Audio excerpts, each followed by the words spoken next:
అప్పాలు కొంటున్నారు. నగరాలు పట్టణాల్లో వాడకాల్లో హోమ్ ఫుడ్ షాపులు. నిత్యం దొరుకుతున్న సకినాలు, గారెలు, మురుకులు లాంటి తీరొక్క పిండి వంటకం. కుటీర పరిశ్రమంగా అప్పాల తయారీ మహిళలకు ఏడాదంతా ఉపాధి. సంక్రాంతి స్పెషల్ ఆఫర్లు, విదేశాలకు ఆన్లైన్ డెలివరీ. మారుతున్న కాలంతో పాటు సాంప్రదాయాలు హైటెక్ బాట పట్టాయి. తీరిక లేని సమయం, ఓపిక లేని తరం వెరసి ఇప్పుడు ఇండ్లలో మూకుడు పెట్టే పరిస్థితి పోయి హోమ్ ఫుడ్ షాపుల ముందు క్యూ కట్టే రోజులు వచ్చాయి. ఇప్పుడు ఎక్కడ చూసినా పిండి వంటకాలు మార్కెట్లో సెంటర్లే అడ్డాగా మారాయి. సంక్రాంతి పండుగ వచ్చిందంటే ఒకప్పుడు వారం రోజుల 10 రోజుల ముందే ఇంటింటా మూకుడు పెట్టి తీరొక్క అప్పాలు చేసేవాళ్ళు. పిండి పట్టించుకోరావడానికి దగ్గర నుంచి సకినాలు చుట్టడం, గారెలు, అరిసెలు ఒత్తడం, మురుకులు, బూందీ లడ్డూలు, గరిసెలు లాంటివి చేయడం, వాటిని కాల్చడం, ఇలా 4-5 రోజుల పాటు అప్పాలు చేసుడు కానే ఉండేది. పాపం ఇక వీళ్ళదైతే బాధ కాదు, అమలక్కల్ది.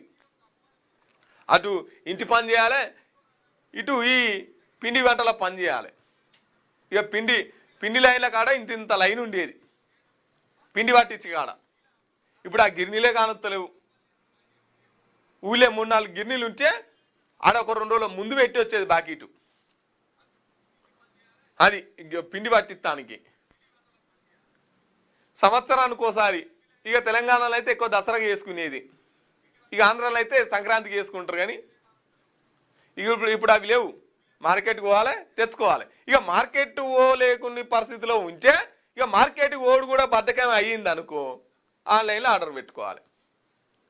ఇక నీ మురుకులొత్తుడు ఎక్కడిది, నీ అప్పాలు చేసుడు ఎక్కడిది, పిండి పట్టించుకున్నాడు ఎక్కడిది, ఆయిల్ పోసుడు ఎక్కడిది, మూకుడు పెట్టుడు ఎక్కడిది. పోవాలి గంట సేపట్ల తయారై ఇంటికి వస్తాయి. ఇదైతే 4-5 రోజుల ప్రాసెస్ ఆయే.